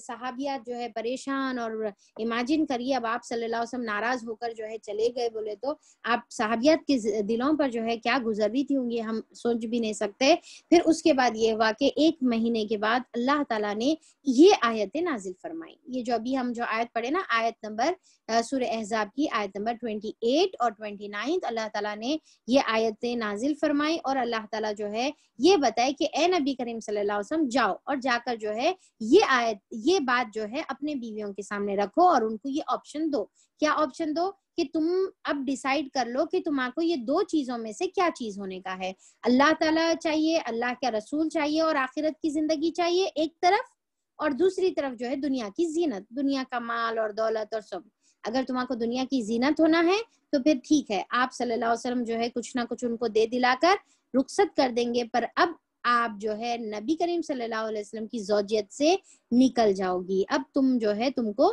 طلاق جو ہے آپ صلی اللہ علیہ وسلم دے دیں گے، اور پھر تمہارا پھر نبی کریم صلی اللہ علیہ وسلم کی زندگی کے ساتھ کوئی حصہ تمہارا نہیں رہے گا۔ تو یہ جو ہے اس کو آیت جو ہے تخیر کہتے ہیں۔ تخیر جو ہے یعنی کہ اختیار کرنے سے ہے، 2 چیزوں کا آپشن دیا گیا، 2 چیزوں کو چوز کرنے کے لیے جو ہے بتایا گیا، تو یہ 2 آپشن کی جو آیت ہے آیت تخیر اسے کہتے ہیں۔ تو یہ جو ہے آیت اللہ تعالیٰ نے آپ صلی اللہ علیہ وسلم کو حکم دیا کہ اے نبی کریم صلی اللہ علیہ وسلم، اب دیکھیے کہ آیت پر غور کریے کیا بتایا جا رہا ہے، اے نبی کریم صلی اللہ علیہ وسلم اپنی بیویوں سے کہو اگر تم دنیا اور اس کی زینت چاہتی ہو تو آؤ میں تمہیں کچھ دے دلا کر اس بھلے طریقے سے اپنی زندگی سے رخصت کر دوں، یعنی کہ اب پھر ختم۔ اور پھر اگر تم اللہ تعالیٰ اور رسول، اللہ کے رسول اور آخرت کا طالب ہو تو پھر جو ہے جان لو کہ تم میں سے جو نیکوکار ہیں اللہ تعالیٰ نے ان کے لیے بڑا اجر مہیا کر رکھا ہے۔ تو اب آپ صلی اللہ علیہ وسلم جب یہ حکم ہوا یہ آیت سنانے کا، تو آپ صلی اللہ علیہ وسلم اپنے جو ہے یعنی کہ جہاں پر آپ تھے وہاں سے اتر آئے، اور آ کر آپ صلی اللہ علیہ وسلم نے جو ہے اپنے بیویوں کے پاس گئے، اور سب سے پہلے بی بی عائشہ رضی اللہ عنہا کے پاس آپ گئے، اور آپ جا کر بولے کہ دیکھو اللہ تعالیٰ کا یہ حکم آ گیا ہوا ہے، اب تمہارے اوپر ہے کہ تم کیا ڈیسیژن لینا ہے لے سکتے ہو، پر یاد رکھو کہ ابھی ڈیسیژن مت لو، ٹھیک ہے، امیڈیٹلی ڈیسیژن مت لو، پہلے تم اپنے والدین سے مشورہ کرو، ٹھیک ہے۔ تو اب یہاں پر آپ صلی اللہ علیہ وسلم کی جو ہے آپ صلی اللہ علیہ وسلم نے اس طریقے سے بتایا، تو یہ کیوں بولے آپ صلی اللہ علیہ وسلم کے ڈیسیژن مت لو اور پھر جو ہے اپنے ابو سے یا اپنے پیرنٹ سے مشورہ کرو، کیونکہ بی بی عائشہ رضی اللہ عنہا جو ہے عمر میں بہت زیادہ جو ہے چھوٹی تھی، تو پھر آپ صلی اللہ علیہ وسلم ان کو جو ہے اپنی زندگی سے جو ہے یعنی کہ لوز نہیں کرنا چاہ رہے تھے، اپنی زندگی سے جو ہے نکالنا نہیں چاہ رہے تھے، اور پھر آپ صلی اللہ علیہ وسلم یہ بھی سوچے کہ ابو بکر رضی اللہ عنہ ان کے والد ہیں، اور جب انہوں ابو بکر رضی اللہ عنہ سے مشورہ دیں گے تو ابو بکر رضی اللہ عنہ کبھی بھی یہ مشورہ نہیں دیں گے، کبھی بھی یہ چیز کی اجازت نہیں دیں گے بی بی عائشہ رضی اللہ عنہا کو کہ وہ جو ہے آپ صلی اللہ علیہ وسلم کا ساتھ چھوڑ دے۔ تو آپ صلی اللہ علیہ وسلم کے دل میں یہ بات تھی، تو اسی لیے آپ جو ہے بی بی عائشہ رضی اللہ عنہا کو بولے کہ تم جو ہے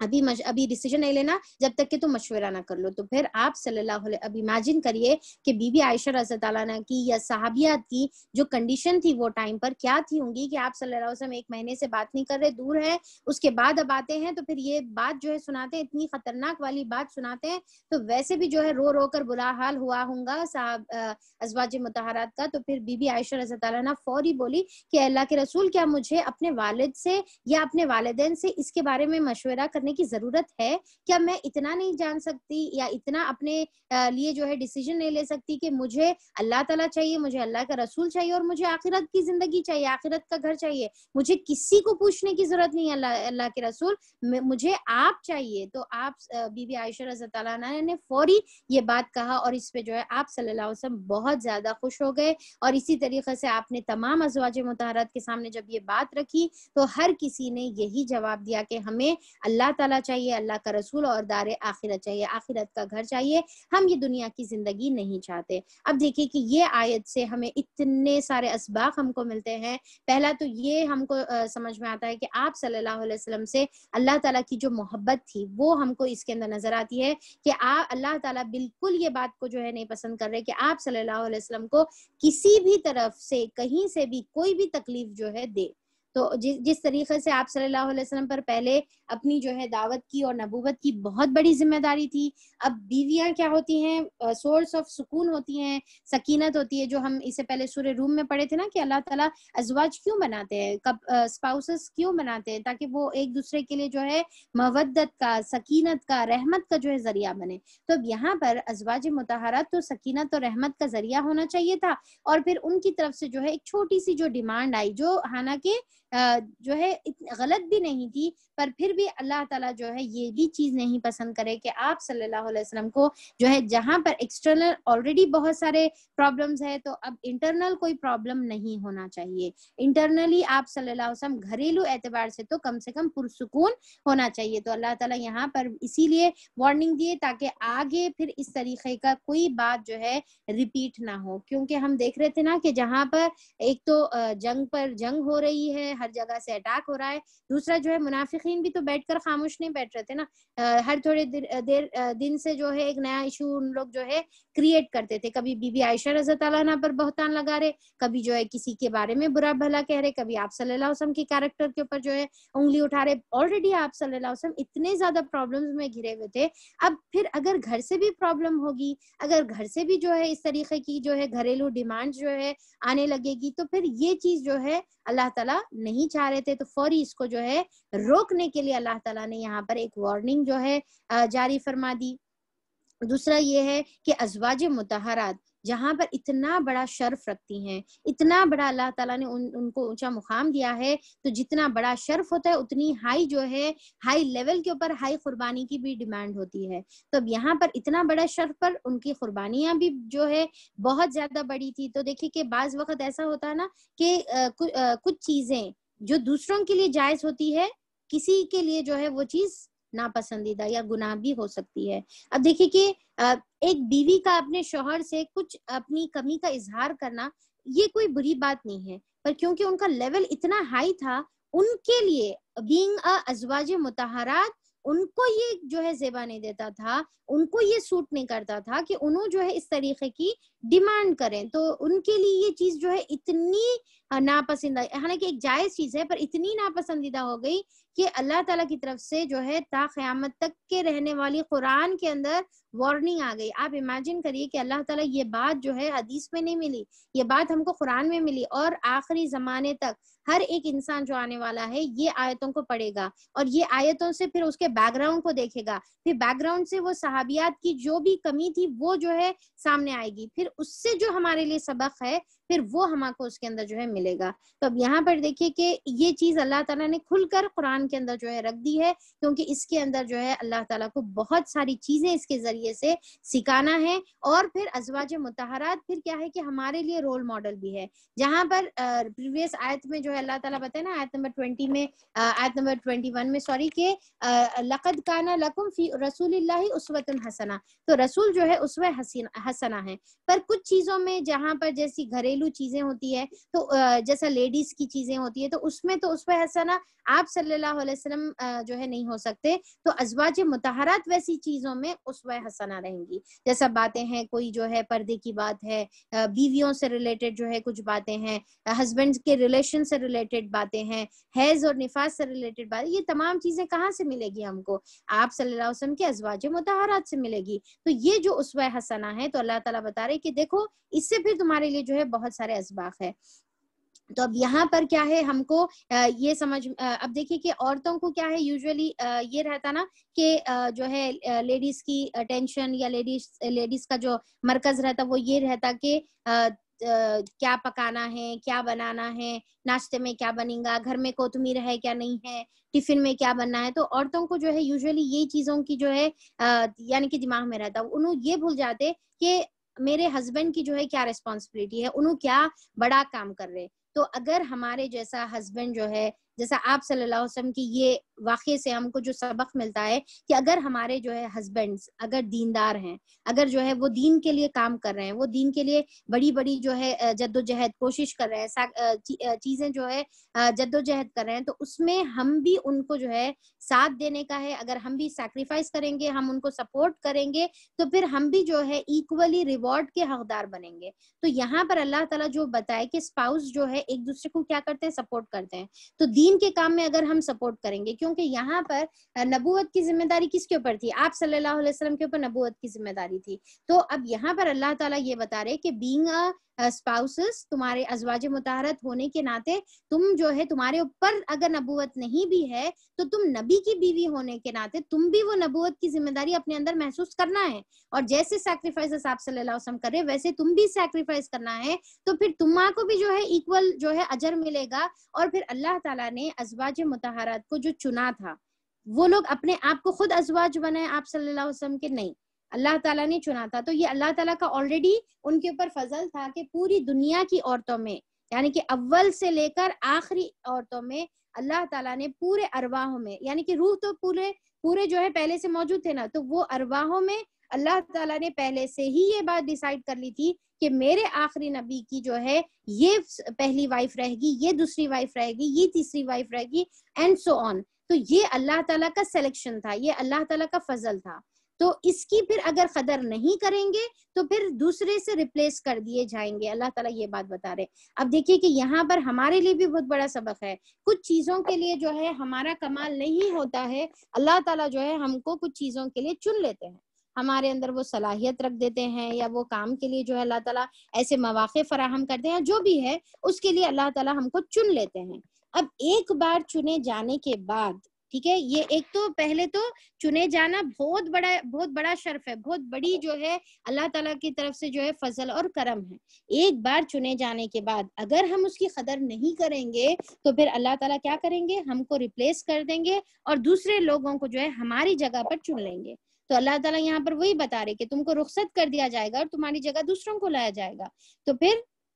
اس کا یہ مطلب بنتا ہے کہ ہم کو اس کی قدر کرنا ہے. اگر ہم اللہ تعالیٰ کے دین کے لیے چن لیے گئے ہیں تو ہم کو اس کی قدر کرنا ہے. اور پھر اگر ہم جو ہے ایسے گھروں سے تعلق رکھتے ہیں جہاں پر ہمارے مرد حضرات دین کا کام کرتے ہیں تو ہم کو ان کو سپورٹ کرنا ہے. اور ڈیفینیٹلی جب دین کا کام کرنا پڑے گا تو دنیا تھوڑی سیکریفائس کرنا پڑے گا. اب یہاں پر یہ بھی بات آگے دیکھیے، یہ بات بہت امپورٹنٹ ہے کہ دین حاصل کرنا ہے، اللہ چاہیے، اللہ کا رسول چاہیے اور آخرت چاہیے، تو دنیا کو سیکریفائس کرنا پڑے گا، دنیا کے کئی چیزوں میں کمپرومائز کرنا پڑے گا، دنیا کے کئی چیزوں میں جو ہے کمی کرنا پڑے گا. وہ کریں گے تو پھر تم جو ہے دین کو جو ہے اس کی جگہ پر لا سکتے. اکثر بعض لوگ کیا چاہتے ہیں کہ دین بھی ہونا ہے، دنیا بھی ہونا ہے. تو دیکھیے کہ دونوں چیزیں جو ہے آپ برابر کے بیلنس نہیں کر سکتے. آپ جیسا جو ہے دنیا کی طرف بڑھیں گے تو دین میں کمی ہوں گی چھوں گی، اور آپ جب دین کی طرف بڑھیں گے تو دنیا کے معاملے میں کمی ہوں گی چھوں گی. آپ کو ڈیسائیڈ کرنا ہے کہ ہم کو کیا چاہیے. ہم کو آخرت چاہیے، اللہ کا رسول اور آخرت کا گھر ہونا ہے، تو پھر دنیا کے معاملے میں کئی سیکریفائسز کرنا پڑے گا، مال کی، دولت کی، خوشیوں کی، راحت کی، سکون کی، نیند کی، بھوک کی، ہر چیز کی جو ہے سیکریفائس یہاں پر کرنا پڑے گا. اگر نہیں دنیا آخرت نہیں چاہیے بھائی، دنیا چاہیے تو مزے کر لو، عیش و آرام کی زندگی گزار لو، پر پھر آخرت کی امید تم پھر جو ہے مت رکھو. تو دونوں میں سے ایک سلیکٹ کرنا پڑے گا. ہم کیا چاہتے؟ ہم چاہتے کہ بھائی دنیا بھی پوری کی پوری ملے ہم کو اور آخرت بھی جو ہے ہاتھ سے نہ جائے. تو ایسا کرنے سے جو ہے، ایسے خواہشات رکھنے سے جو ہے ہم کو دونوں چیزیں نہیں ملیں گی. تو جیسا ہے نا کہ ایک جو ہے جو ہے اشعار ہے کہ جی چاہتا ہے کہ شہید ہو جاؤں، جی چاہتا ہے کہ شہید ہو جاؤں، پر سنا ہے ظالم جان سے ہی مار دیتے ہیں. یعنی کہ انسان جو ہے صرف خواہشات رکھ رہا ہے، شہادت کی خواہشات رکھ رہا، پھر یہ بھی چیز سے ڈر رہا کہ بھائی سیکریفائسز بھی کرنا پڑے گا اور سیکریفائس سے پیچھے ہٹ رہا. تو ایسا جو ہے نہیں ہوتا. تو ہم یہاں پر جو ہے اللہ تعالیٰ ازواج مطہرات کو بتا دیے. اب دیکھیے کہ یہ تو ایکچولی حکم خاص ہے، یعنی کہ ازواج مطہرات کا بہت ہائی لیول تھا. انہوں جو ہے نبی کی وائفز تھے تو ان کا تو بہت ہائی لیول ہے. پر ہمارے لیے بھی جو ہے یہ سبق ہے کہ دین کے معاملے میں پھر ہم کو بھی ایسی سیکریفائسز کرنی پڑی تو پھر ہم پیچھے نہیں ہٹیں گے. کیونکہ اگر ہم اپنے ہسبینڈس کو سپورٹ نہیں کریں گے جو دین کا کام کر رہے, اگر بیوی کی طرف سے جو ہے تقاضے ہو کہ بھائی تم جو ہے پورا کا پورا ٹائم دین کے لیے دیتے ہو, تم جو ہے دین کے لیے باہر نکل جاتے ہو, دین کے لیے پیسے خرچ کر رہے ہو, تو ہماری یہاں پر کمی ہو جا رہی ہے. اگر ہم یہ ڈیمانڈ کرتے رہیں گے اور ہر بیوی, اب آپ امیجن کریے کہ اکثر کیا ہوتا کہ ارے پر دین میں تو بیلنس ہے نا بھائی, پورا کا پورا دین کے اندر ہی لگ گئے تو پھر دنیا کا کیا ہوگا. کوئی نہ کوئی تو یہ کام کرنا پڑے گا نا. اگر ہر ایک انسان یہ سوچے, ہر ایک بیوی یہ سوچے کہ میرا شوہر میری پورا حقوق دے, بچوں کے پورے حقوق دے, ہم کو بہترین جو ہے لائف سٹائل جو ہے گزارنے کے لیے پورا سر و سامان دے, تو پھر دین کے لیے کون کام کرے گا. ہر کوئی اپنی اپنی فیملی, میرا شوہر, میری بیوی, میرے بچے اور اب میرا گھر اور میری جو ہے چیزوں کا سوچتے بیٹھیں گا تو پھر دین کا کوئی کام جو ہے نہیں کر سکے گا. تو دین کے کام کرنے کے لیے پھر دنیا کی سیکریفائز جو ہے انسان کو کرنی پڑے گی. اللہ تعالیٰ یہاں پر زبردست جو ہے وارننگ کے ساتھ جو ہے اللہ تعالیٰ یہاں پر بتا دیے. اب ہمارے لیے بھی بہت بڑا سبق ہے, ہم بھی سوچے. اب دیکھیے کہ جہاں پر اللہ تعالیٰ وارننگ دیے ازواج مطہرات کا جو سلیکشن تھا, میں نے ابھی اس کے بارے میں بتایا کہ سارے لوگوں نے اللہ کا رسول اور آخرت کا گھر جو ہے طلب کیا, تو پھر اس کے بعد اللہ تعالیٰ ان کے لیے بشارت بھی دیتے ہیں, ان کے لیے جو ہے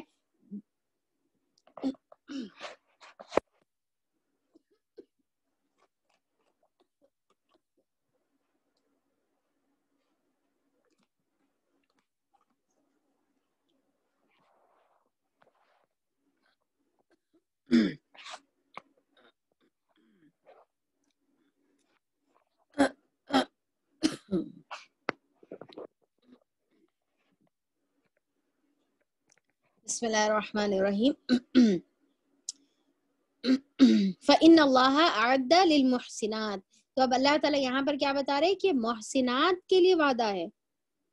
تو اب یہ جو صحابیات ہے, اب ان کو اللہ تعالیٰ جس کے لیے ابھی وارننگ اللہ تعالیٰ دے رہے تھے ازواج مطہرات, اب ان کو اللہ تعالیٰ محسنات کر کے جو ہے ایڈریس کر رہے ہیں. یعنی کہ احسان کے سب سے اونچے درجے والے, ایمان کے سب سے اونچے درجے والے, کیونکہ انہوں نے دنیا کو ترجیح نہیں دی بلکہ آخرت کو ترجیح دی, تو اب وہ احسان کے لیول پر پہنچ گئے. اب اللہ تعالیٰ ان کو محسنات کہہ کر جو ہے مخاطب اللہ تعالیٰ کہہ رہے ہیں کہ وہ جو ہے پھر محسنات کے لیے اللہ تعالیٰ کے پاس جو ہے بہت اچھا وعدہ ہے, کا اجرن عظیمہ کا وعدہ ہے. تو ایک اللہ تعالیٰ نے ان کو محسنات کا ٹائٹل دیا, یہ اللہ تعالیٰ نے ان کے لیے جو ہے انعام کیا. دوسرا جو ہے اجر عظیم کا اللہ تعالیٰ آخرت میں وعدہ کرے کہ ٹھیک ہے تم دنیا میں یہ سب چیزوں کو سیکریفائس کر رہے نا, تم کو آخرت میں بہترین اجر اللہ تعالیٰ عطا کریں گے. جو پھر تم خواہش کرو گے, جو بھی تم چاہو گے وہ تم کو عطا کر دیا جائے گا, بڑا اجر جو ہے عطا کر دیا جائے گا. اور تیسرا جو ہے شرف یہاں پر نہیں ہے بلکہ آگے ہم لوگ پڑھیں گے آیت نمبر 52 میں, اس میں اللہ تعالیٰ یہ آپ صلی اللہ علیہ وسلم کو حکم دے دیے کہ اب یہ جو ازواج مطہرات ہے تمہارے, ان کے علاوہ اب تمہارے لیے یہ جائز نہیں ہے کہ تم کسی اور سے نکاح کرے, ان کو طلاق دے کر پھر کسی اور کو نکاح کرنا, ان کو ریپلیس کرنا. اب یہ جو ہے آپ صلی اللہ علیہ وسلم کے لیے اللہ تعالیٰ جو ہے روک دیے تھے, اب ممانعت کر دی تھی. یعنی کہ جیسے دوسرے انسان کو اجازت ہوتی ہے نا اپنی زندگی میں جو ہے وہ 4 نکاح کر سکتا ہے, اب اگر اس کو جو ہے کسی اور سے نکاح کرنا ہے تو 4 میں سے کسی کو جو ہے انتقال ہو گیا یا طلاق ہو گئی تو پھر جو ہے وہ دوسرے سے نکاح کر سکتا ہے, اس کو اجازت ہے. پر اللہ تعالیٰ آپ صلی اللہ علیہ وسلم کو اس سے روک دیے. اب تمہارے لیے یہ جائز نہیں ہے کہ تم جو ہے کسی ان میں سے کسی کو چھوڑ کر کسی دوسری سے جو ہے نکاح کر لو. تو آپ صلی اللہ علیہ وسلم نے یہ ازواج مطہرات کو یہ شرف دیا تھا کہ وہ آپ صلی اللہ علیہ وسلم کی پوری زندگی میں ازواج مطہرات ہی رہی, کسی کو آپ صلی اللہ علیہ وسلم نے نہیں چھوڑا, نہ ان کی جگہ کسی سے آپ صلی اللہ علیہ وسلم نے شادی کیا, نہ آپ صلی اللہ علیہ وسلم کے لیے یہ کرنا جائز تھا. تو اللہ تعالیٰ یہ بھی عزت جو ہے ازواج مطہرات کو اللہ تعالیٰ نے عطا فرمایا. اور پھر جو ہے آپ صلی اللہ علیہ وسلم کے بعد بھی ازواج مطہرات کیونکہ امہات المومنین تھے تو ان سے جو ہے کسی اور کا نکاح بھی جو ہے جائز نہیں تھا, نہ آپ صلی اللہ علیہ وسلم کے لیے جائز تھا, نہ پھر ازواج مطہرات کے لیے ہی جو ہے یہ چیز جائز تھی. تو پھر اللہ تعالیٰ یہ جو ہے بات ان لوگوں کو بتا دی اور اس کے ذریعے سے قرآن کے اندر اسی لیے اللہ تعالیٰ نے یہ چیز رکھی تاکہ ہمارے لیے بھی یہ سبق ہو. تو ہم کو بھی اب ہمارے لیے سوچنا ہے کہ ہم دنیا کی زندگی ترجیح دے رہے ہیں یا آخرت کی زندگی کو ترجیح دینا ہے. ہم ڈیسائیڈ کر لیں کہ ہم کو اللہ کی رضا چاہیے یا پھر دنیا کی جو ہے زیب و زینت چاہیے. تو اس کے ساتھ انشاءاللہ یہ سبق کو ذہن میں رکھتے ہوئے اسی کو ہم جو ہے اپنے ذہن میں رکھیں گے اور اسی کے بارے میں ہم جو ہے خوب غور و فکر کریں گے اپنی زندگیوں کے بارے میں. آج ہی ہم کو جو ہے فیصلہ کرنے کا ہے. فیصلہ ہم اپنے لیے جو بھی لینا ہے ہم اپنے لیے فیصلہ لیں گے اور پھر اللہ تعالیٰ سے وعدہ کریں گے کہ اللہ تعالیٰ ہم اس کے اوپر ثابت قدم رہیں گی اور پھر اللہ تعالیٰ ہم کو بھی تو محسنات میں شامل فرما, ہم کو بھی اجر عظیم عطا فرما. اللہ تعالیٰ ان تمام باتوں پر عمل کرنے کی توفیق عطا فرما دے. ہم کو بھی اللہ تعالیٰ تیری رضا چاہیے, تیرے نبی کریم صلی اللہ علیہ وسلم کا جو ہے طریقہ ہم چنتے ہیں اور ہم کو آخرت کا گھر جو ہے ہم چاہتے ہیں. اس کے لیے اللہ تعالیٰ تو ہم کو اپنے دین کے کام کے لیے, اپنے دین کی خدمت کے لیے, قرآن کی خدمت کے لیے اللہ تعالیٰ تو تا حیات ہم کو چن لے اور اپنے ہمارے گھر والوں کو بھی اللہ تعالیٰ تو اس کام کے لیے اللہ تعالیٰ تو چن لے اور ہم کو صدیقین میں اللہ تعالیٰ تو شامل فرما دے. اور تمام جو صحابہ اکرام کی اور محسنات کی اور محسن صحابہ اکرام کی جو صفات تھی اللہ تعالیٰ ان وہ صفات کو ہمارے اندر پیدا کرنے کی توفیق عطا فرما. اللہ تعالیٰ بے شک نبی کریم صلی اللہ علیہ وسلم کی زندگی میں ہمارے لیے اسوۃ حسنہ ہے, بہترین نمونہ ہے. اللہ تعالیٰ وہ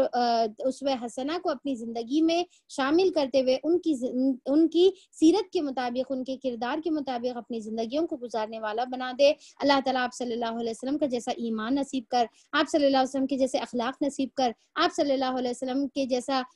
جس طریقے سے آپ نے دعویٰ کا کام کیا ہے, دین کا کام کیا, اللہ تعالیٰ ویسے کام کرنے کی ہم کو توفیق عطا فرما. آپ صلی اللہ علیہ وسلم ایز اے ٹیچر جیسے تھے اللہ تعالیٰ ویسے ہم کو بنا دے, ایز اے پریچر جیسے تھے ہم کو ویسے بنا دے یا رب العالمین. جیسا آپ صلی اللہ علیہ وسلم نے ہر رشتے کو پرفیکٹلی نبھایا ہے اس کی ہم کو توفیق عطا فرما دے. اللہ تعالیٰ تیرے دین کا کام کرنے والا بنا دے اور اللہ تعالیٰ دنیا کے لوگوں کے حقوق بھی ادا کرنے کی توفیق عطا فرما دے. اللہ تعالیٰ یہ دین کا کام کے لیے جو تو نے ہم کو قرآن پڑھنے اور پڑھانے کے لیے چنا ہے اللہ تعالیٰ یہ ہمیشہ یہ رحمت اور یہ فضل ہم پر ہمیشہ باقی رکھ. اور اللہ تعالیٰ اس کے ساتھ ساتھ ہم کو تمام جو ہے ذمہ داریوں کو بھی نبھانے کی توفیق عطا فرما دے. منافقین کی تمام جو صفات ہے اوصاف ہے اللہ تعالیٰ اس سے ہماری حفاظت فرما یا رب العالمین. جو بھی یہاں پر موجود ہیں یا رب العالمین ان کی تمام کی حاضرین اور غائبین تمام کی جائز مقاصد کو پورا کر دے, تمام کو شفاء کاملہ عطا فرما دے. اللہ تعالیٰ جو بیمار ہے, جو پریشان حال ہے, جو مصیبتوں میں گھرے ہوئے ہیں اللہ تعالیٰ ان کے لیے تو ہی کافی ہو جا. حسبنا اللہ نعم الوکیل, حسبنا اللہ نعم الوکیل. یا الہ العالمین ہم تجھ سے ہر خیر اور بھلائی کا سوال کرتے ہیں جو تو نے اپنے نبی کے لیے, اپنے خاص مقربین بندوں کے لیے بنائی ہیں. اور اللہ تعالیٰ ہم تیرے ہر جو ہے بنائے ہوئے شر سے اللہ تعالیٰ تیری پناہ چاہتے ہیں یا رب العالمین. یہ تمام کام صرف اور صرف تیری رضا کے لیے ہے. اللہ تعالیٰ تو ہم سے راضی ہو جا, خوش ہو جا. آمین ثم آمین. واخر دعوانا ان الحمد للہ رب العالمین. سبحان ربک رب العزۃ عما یصفون وسلام علی المرسلین والحمد للہ رب العالمین وصلی اللہ علی نبینا محمد وآلہ وصحبہ اجمعین برحمتک یا ارحم الراحمین. سبحان اللہ وبحمدہ, سبحانک اللہم وبحمدک, نشہد ان لا الہ الا انت, نستغفرک ونتوب الیک. السلام علیکم ورحمۃ اللہ وبرکاتہ. آپ لوگوں کا جو کوشچن پیپر ہے, کوئز پیپر ہے, فلیش کوئز, وہ انشاءاللہ گروپ میں ابھی آپ لوگوں کو میں بھیج دوں گی. تو چلیے اس کے ساتھ اجازت دیجیے. السلام علیکم ورحمۃ اللہ وبرکاتہ.